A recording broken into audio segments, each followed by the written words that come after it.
Ladies and gentlemen, this is the Dental Up Podcast, brought to you by Keating Dental Arts, a full-service, award-winning dental laboratory. Each week, you'll learn tips and techniques from real-world dentists, bringing you in-depth interviews, motivating stories, current events, and sports.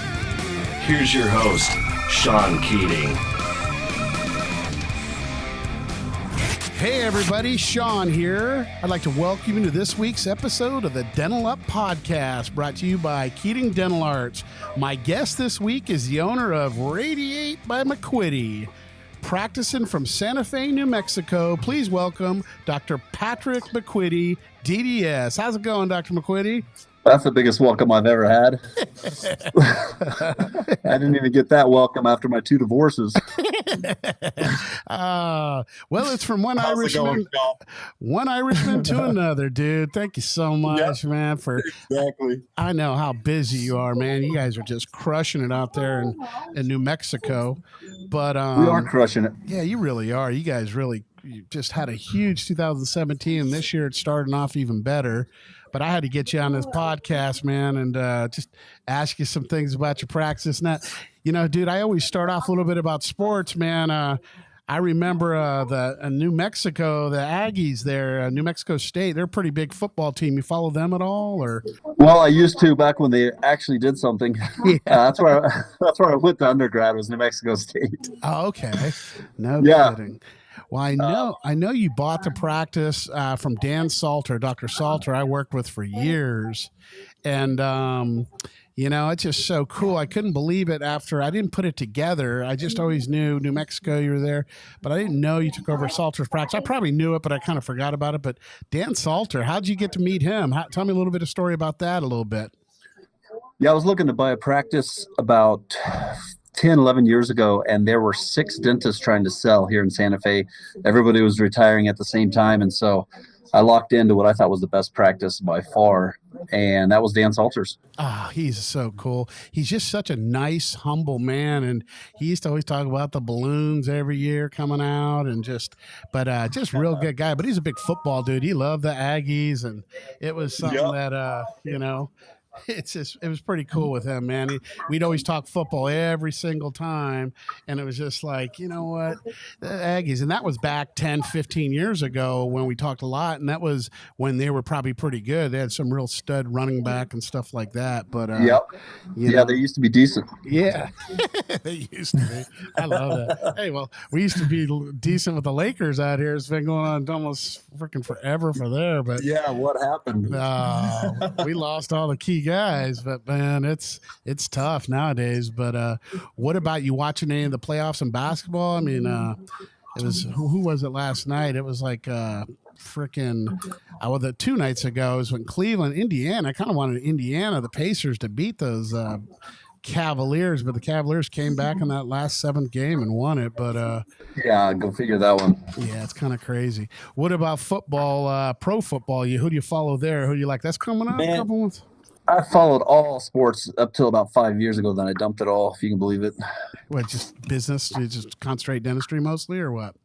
No, I just started running in the mountains, and I was like, I'm over all this. So it was the weirdest thing. I mean, my whole life I followed pretty much every athletic sport you could name, and I gave it up. I gave it all up. No kidding. That's good. Yeah. So. Yeah, I used to be so anal about it too, with everything sports, and I've curtailed it back quite a bit. Like, I get into basketball in the playoffs, basically. Baseball, it's kind of hard to watch in my attention span. Just it's season ticket holder forever with the Angels, but dude, I just can't sit there. It's just right now they're on trending for the most strikeouts by batters, in history of the year already. And it's just like everyone's striking out, it's like the most strikeouts ever. It's like, that's boring.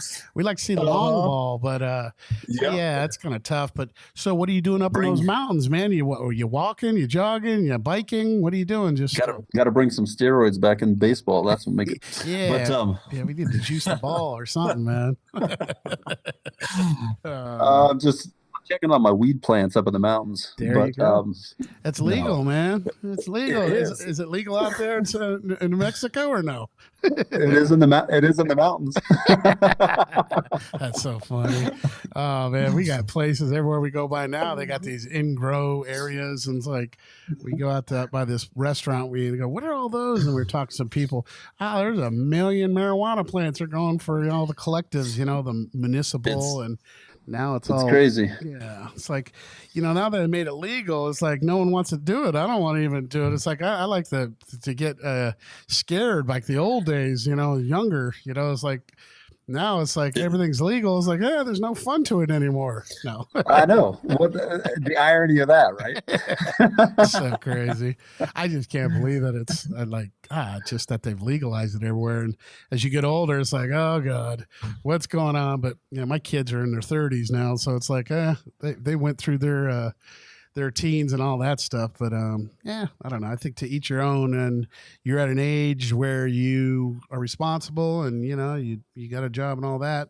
What you do on your own time is your own thing. But I don't know. It just all you're gonna do is get a little lazy and get the munchies and get fat, more so than not. Kinda. All right, we better shut up there. This is a dental program. Well, let's dental up a little bit. Okay, Dr. McQuitty, tell me a little bit about why did you get into dentistry and what point did you think I want to be a dentist? Yeah, that's a cool story. I was actually in 8th grade and I wanted to be a forest ranger, mainly because of those green short shorts, I think. And okay. I just wanted to parade around in those all. Yeah. And then I got high on nitrous. And I'm dead serious. That's what it was, in a dental office for the first time anyway.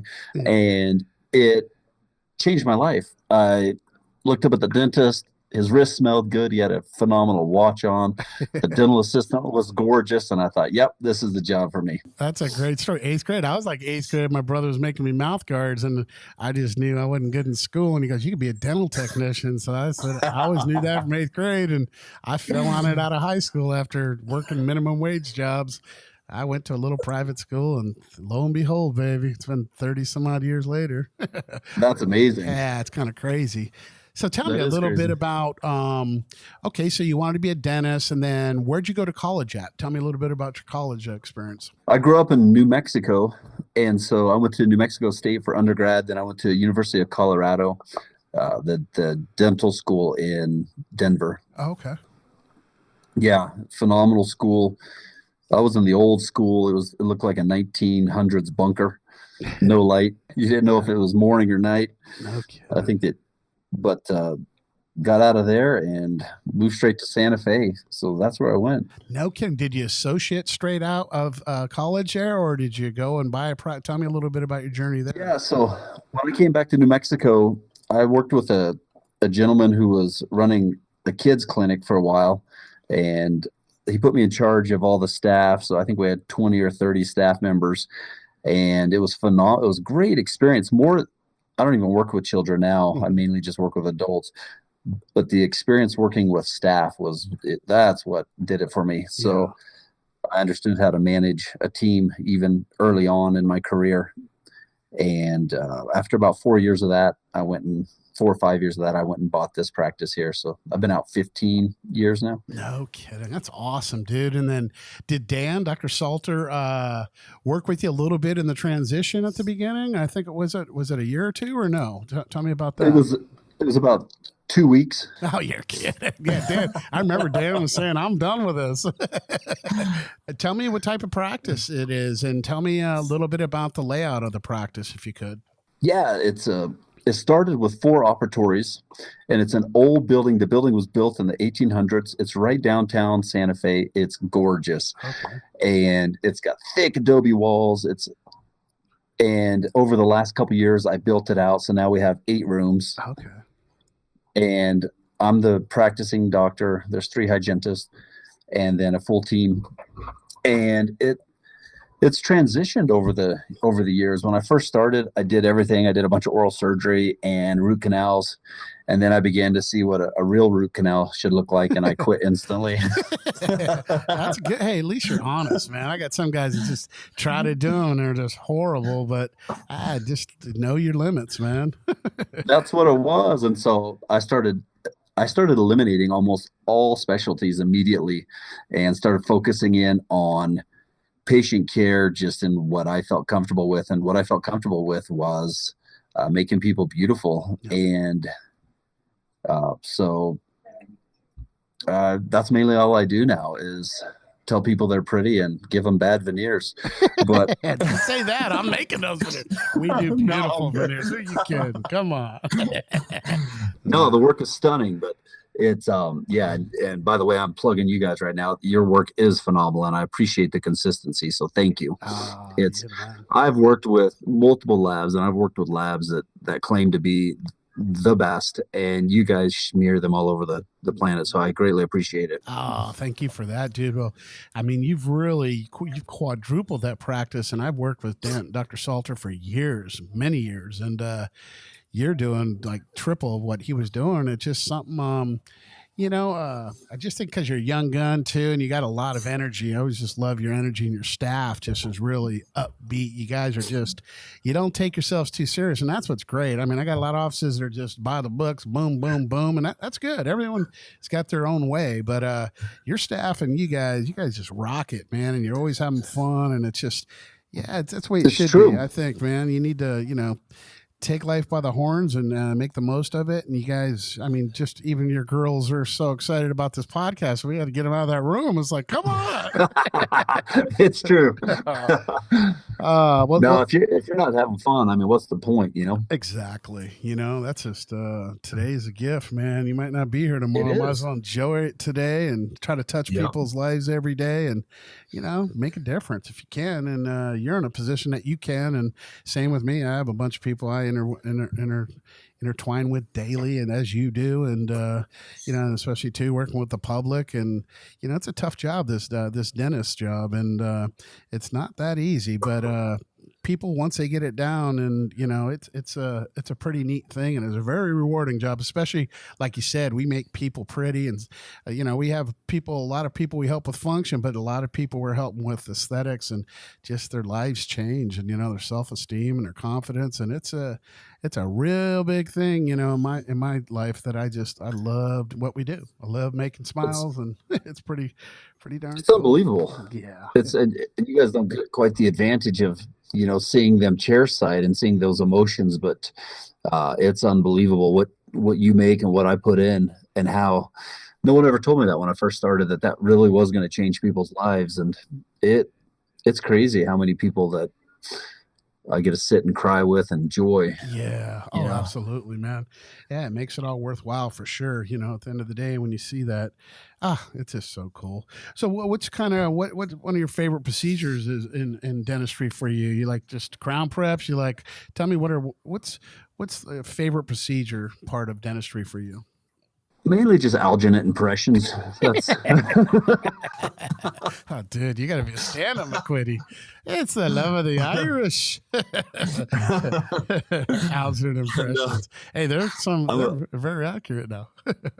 I'm a big function person, so I love the idea of forces. And so when it comes to occlusion, when it comes to crown preps, onlay preps, things, I try to keep things minimal, but I am a big fan of stabilizing the bite, and I'm not a big fan of anything else. No, I got a lot of guys that is there any CE courses that you liked in particular for, did you take any occlusion courses, or I've ran through the gamut with Spear, and I find those just unbelievable in regards to a young practitioner starting out. I've heard a lot of times, well, I can't afford this, I can't afford that. Yeah. Well, that's just the opposite, that's get that excitement back now that weed is legal, and go rob a bank and make some cash. Absolutely. No, it's important. It's like I do get that from a lot of the guys, especially with the younger people with the debt. But I had the same thing, like getting a CFO is my biggest thing, and I couldn't afford it. But like my accountant said, dude, you can't afford not to have it. And it was the best thing I took on that income, but it came back tenfold because she was doing all the stuff I don't need to do and doing it properly. And it's just something with the education. Sure, you spend all this money on education for college, but at the end of the day, if you can go see Spear and work out your occlusion, warren dentition, or different programs, it'll come back so much more for you. I mean, you're going to get a lot of theory and a lot of stuff from dental school, but you're going to get really the nuts and bolts when you go to like a Spear or Coy's or some of the other top-notch educational programs out there.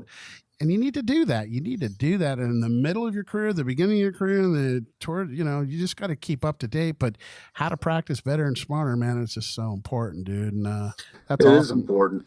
And that's why you're across the board. I mean, you do everything. You do implants, you do units, big units, small units, partial dent. You do everything, man. I mean, that's pretty bitching, dude. Yep. How you just freaking crush it. And 15 years out, man, that's not too bad, man.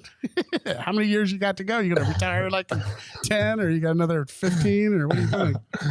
Yeah, right. Who knows? Hopefully forever. I'm not looking to end this. It's just a part of me now, Yeah. No, it's just you really are crushing it, though. What about the economy, in the last several years? Did it affect your practice much? I know, it did in certain cities and certain areas. New Mexico, maybe they're not living beyond their means like other cities, bigger cities and stuff. But what had that affect you much in your practice?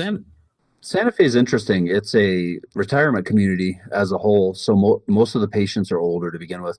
But in 2008, when the crash happened, my practice actually went up based on just the amount of people clenching and breaking their teeth. It was unbelievable.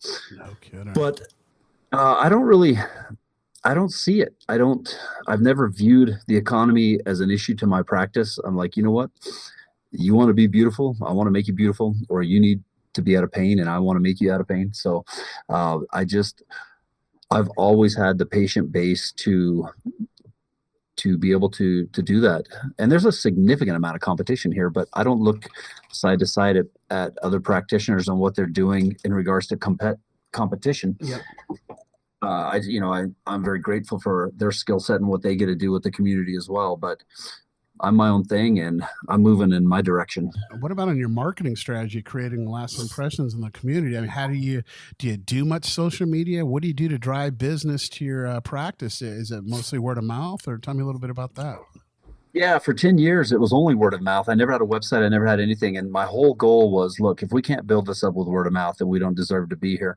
So get up off your butt, go give them a cup of coffee, tell them hi, ask them about their day, actually listen to them, and that's our philosophy, all of us. I mean, it's all about the patient. And when I was younger, I was a bartender and I'm like, why in the world are you paying $7 for this Bud Light? And then it made me realize really quickly that people want conversation. They're there for a reason. Yep. And so I'm just a glorified bartender is really what I am right now. Well, you're a good listener, and that's a lot to do with dentistry. Listen to the people, what they want, and then educate them and stuff. But, back to those Bud Lights. I mean, I drink 7 of them. That's $49. I'm thinking I could have bought like 6 cases from my backyard and looked at the ocean. But no, I got to go up to the local pub.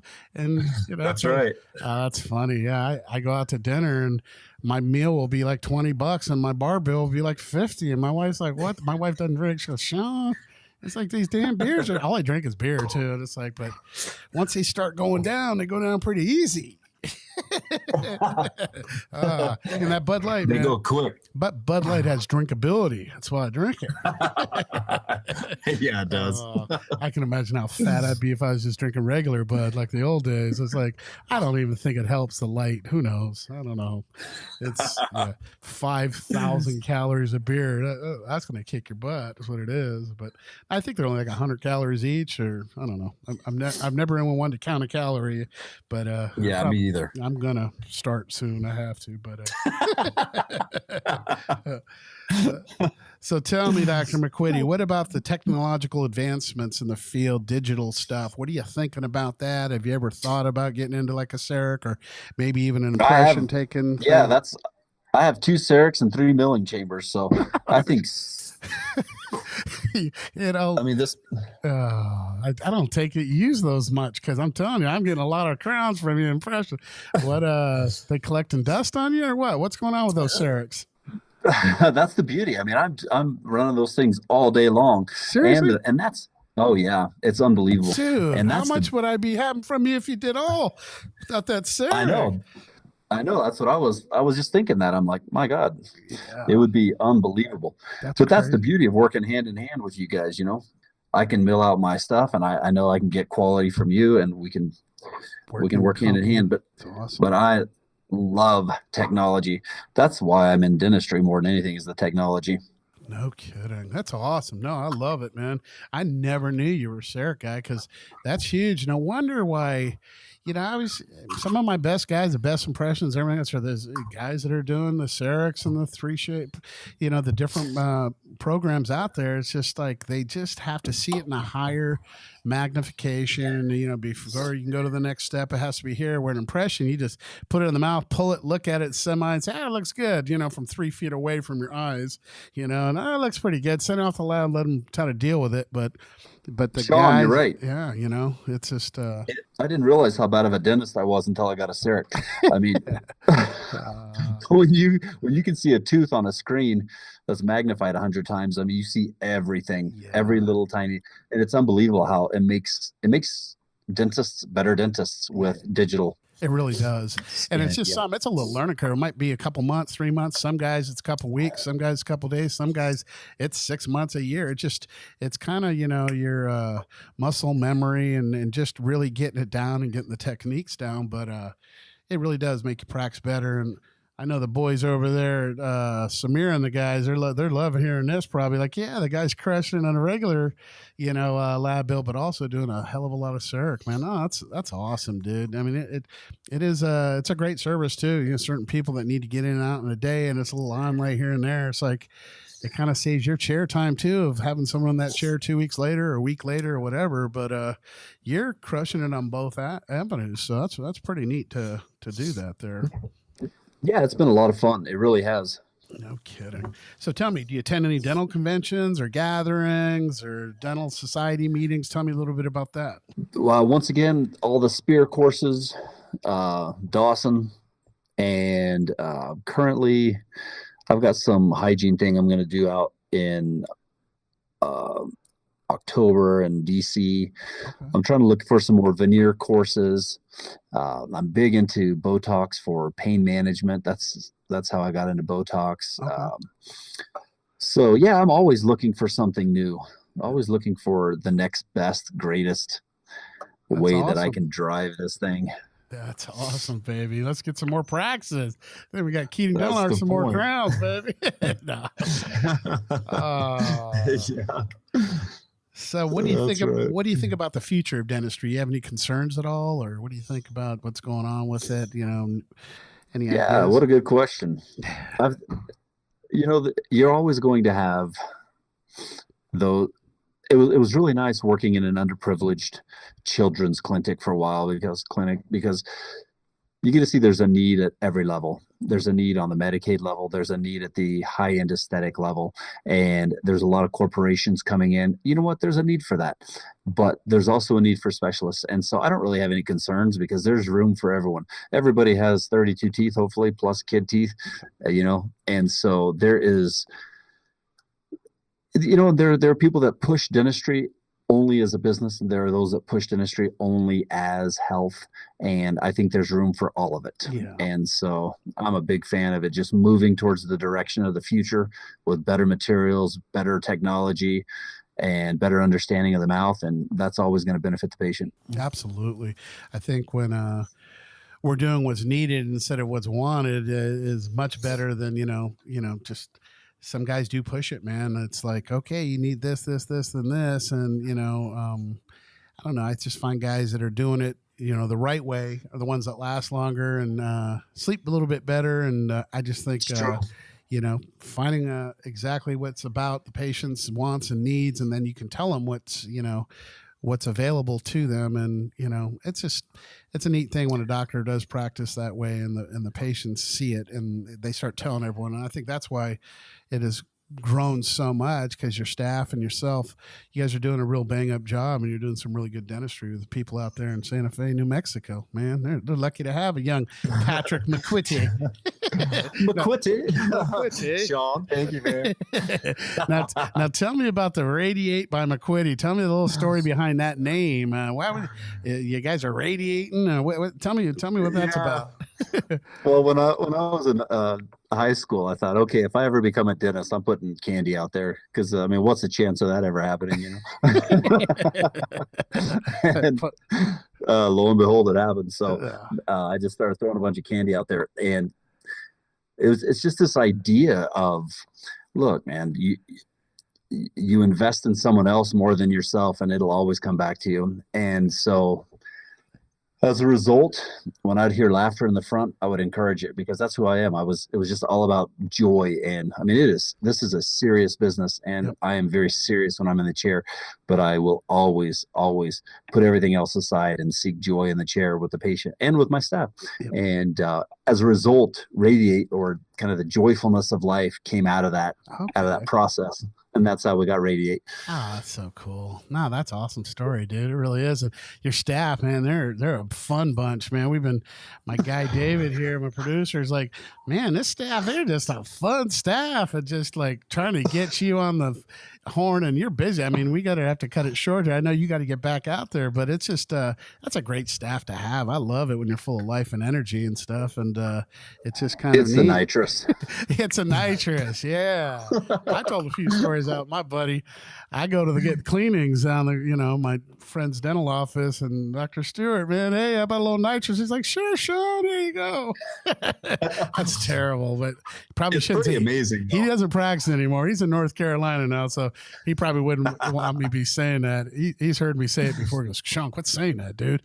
I go, dude, you ain't practicing no more. You retired. That's probably why he retired out to North Carolina. He left California now. Oh, that's funny. But it's laughing gas, man, right? I'm just giggling. Oh, it's the best. Yep. Oh, man. I remember my buddy, man, back in high school, we were in gymnastics, and we went to a party one time at his house, and the dude somehow got a nitrous tank for something, and he was filling balloons, and something happened where he did something where he froze like his lips and his mouth part. I guess it was so cold or something. The dude looked like Daffy Duck. His lips were all swollen and red. And I remember the gymnastic coach, what happened, Mark? And he goes, oh, reaction or something. Freaking nitrous oxide, man. It's like, that shit's dangerous. That's crazy. Yeah. Freaking Dumb and Dumber, 1980, baby. I don't even think you were born back then. That's funny. So what are some of the do's and don'ts in your profession that you'd like to, with some of the new practitioners? What do you think? Buy this, but don't buy that. Any kind of do's and don'ts for some of the younger guys starting off? Yeah, my do is always education first, move yourself forward, and technology first. If you find that it benefits your practice for your patient and the return on investment, you have to invest in technology. There's so many dentists that don't invest in this area, where digital radiography or intraoral cameras, those, in my opinion, are the first thing. You can always make you can always change the furniture, but as long as it's clean, and if you're starting out, invest more in the education and technology side more than the new furniture and the new cabinetry. Absolutely. That's a do. The don't is, even though it is a business and you have to look at numbers, it's really easy as an early starting doctor to focus in on numbers, because that's what we're taught. Yeah. But you have to change that mindset and think patient. And it sounds no, you're right. Totally. Like everyone would know that, but it's the reality. Like, money is the wake. It is what happens when you drive the boat across the water, but you're not staring at the wake, you're staring ahead. And so you have to just keep driving that boat, knowing that the finances will come if you're doing the right job. And if not, then, go do something else. But exactly. it should be there. So don't focus in too hard on the wake of the money, and put all of your investments into people and into education. Oh, that's words of wisdom right there, baby. That is straight on on the money, because I've always said it, don't concentrate on the money. The money will come. Just take care of your patients the best of your ability.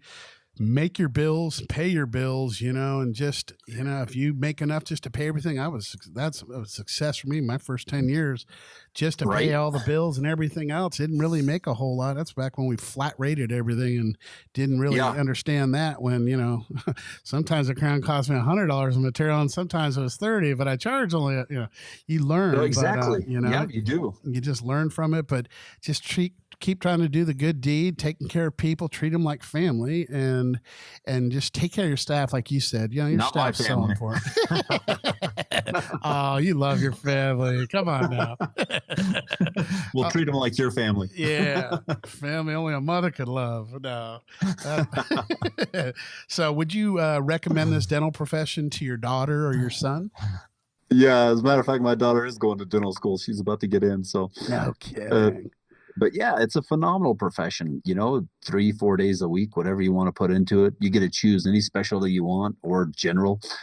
You get to hang out with people. You don't have to work evenings. I mean, it's anything you want it, and you can travel the world with it. I mean, in my opinion, it's the best profession still out there today. Oh, that's so cool, dude. I love hearing that, man. It really is, because a lot of guys are down on the blues with it sometimes. And I think it's just the personality of the person and probably an area that you're in. But it's just something I love to see, such a, great practice with the passion that you guys have. And it is. It's a wonderful field. You make out of it what you put into it and what you want it to be. And, what other practice or dental profession or any profession can you be where you have 4 or 5 people and you're the boss and you can set your hours and you make a pretty darn good living, and it's just something, it's an amazing field, and I've been in it for quite a few years, and it's been very rewarding. Like, what was it? Pele, soccer been very good to me, or baseball been very, very good, or something said so.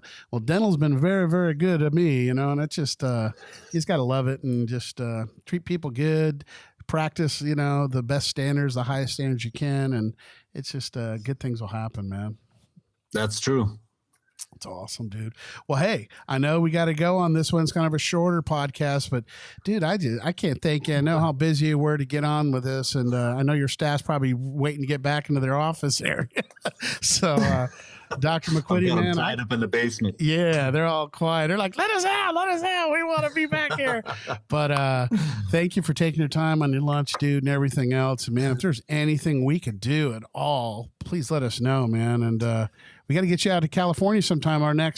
We have some veneer courses here and stuff. We used to have Hornbrook do them for us. We got a couple of new guys doing them, but maybe I'll give you a buzz. You'll fly you out here on their next one coming up. I think it's coming in August, but I'll get the info to you, and we'll definitely, we do an over the shoulders program where we prep it on a Friday. Usually do like 10 up top, 10 below, or maybe 10 or 12 up top. It just depends on what the patient is, but we prep it up and do a little bit of, talking about it. You see the hands-on of the temporization, how we do it, and then it goes off to the lab. We make it that night. Then the next day we come back and we seat everything, and it's really neat. You can kind of get in on the chair, and from the bonding part of it to the prepping, it's a neat hands-on thing, and it's pretty neat. Plus, you get to see your lab, and it's kind of a neat thing. And you bring the please.